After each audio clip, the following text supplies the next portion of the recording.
Okay, so Neha is ready with capturing her speech. The speech title is Aspire for Contentment. Okay, fine.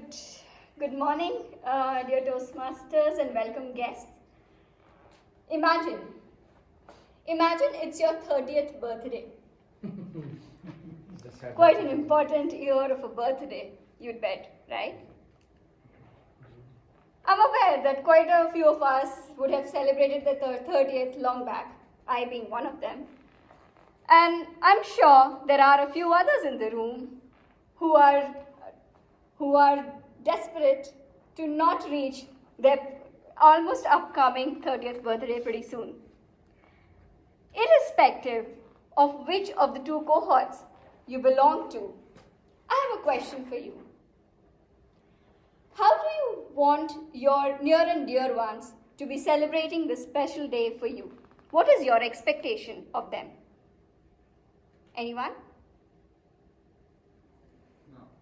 At this stage of life, probably a small celebration would work. Oh, wow. You're being humble. They should remember it.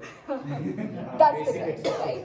So, in whichever way they end up, showing their affection for you, the crux is they should remember, right?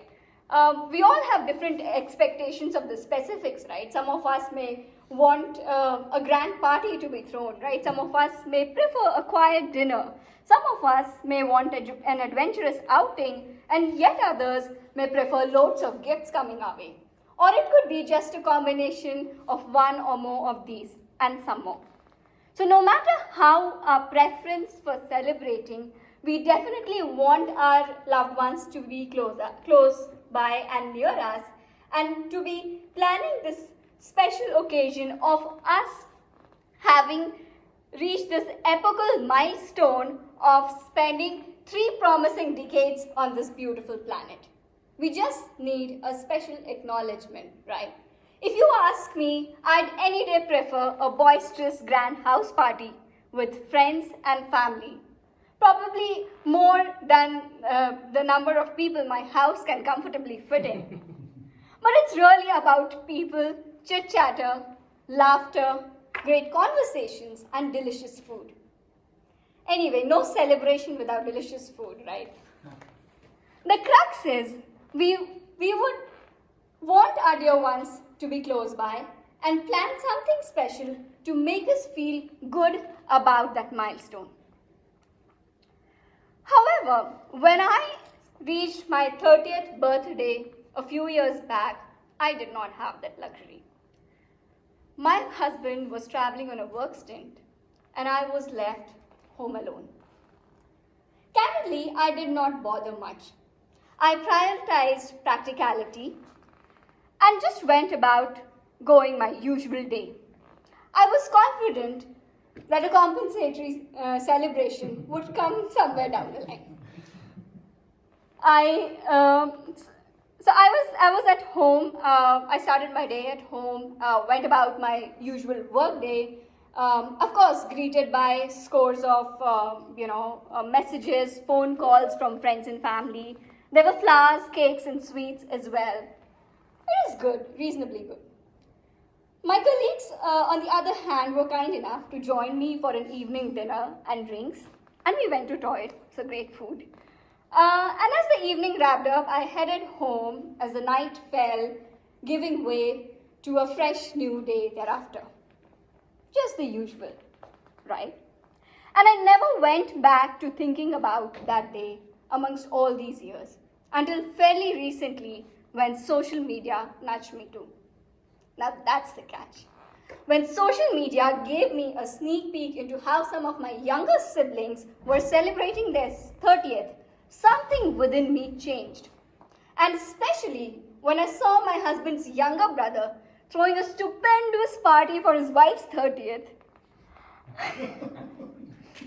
I was filled with envy and green-eyed jealousy.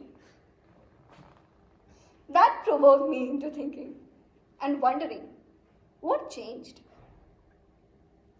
All these years, the things that I was super content with were now the reason for my pain and dissatisfaction and dejection. social media, just by way of its existence, was capable of disrupting my own inner peace. Just by way of its existence. Sans me doing anything about it, taking any action, or any changes in the ground reality of how my daily life went about. This provoked me into questioning how we define contentment and where do we draw the line on aspirations. Ladies and gentlemen, like most things in life, it turns out that there is never a black versus white call. There are hues of grays in between. And that's what makes life tricky.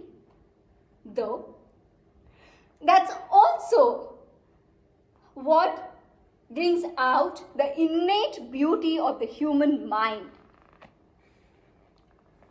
A lot of times we are tricked into thinking, that we should always aspire for the next best thing or be the next best person or have the best of all, right? A bigger car, a more premium house, better earnings, and much more.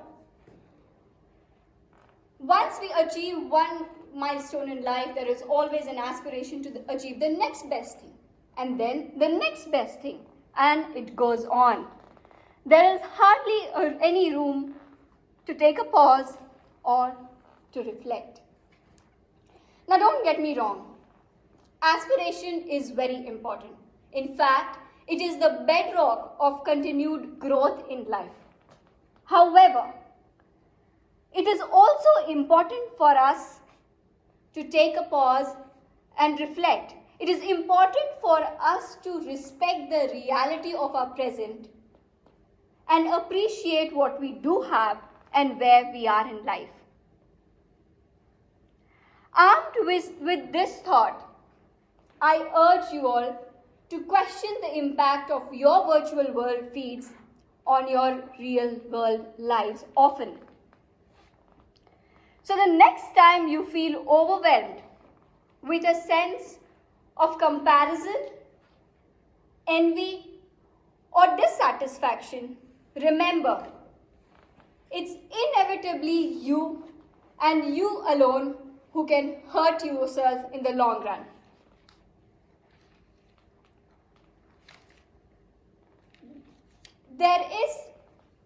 The more we praise and celebrate life, the more there is to celebrate in life. The choice, ladies and gentlemen, though, is ours as ours alone. Thank you.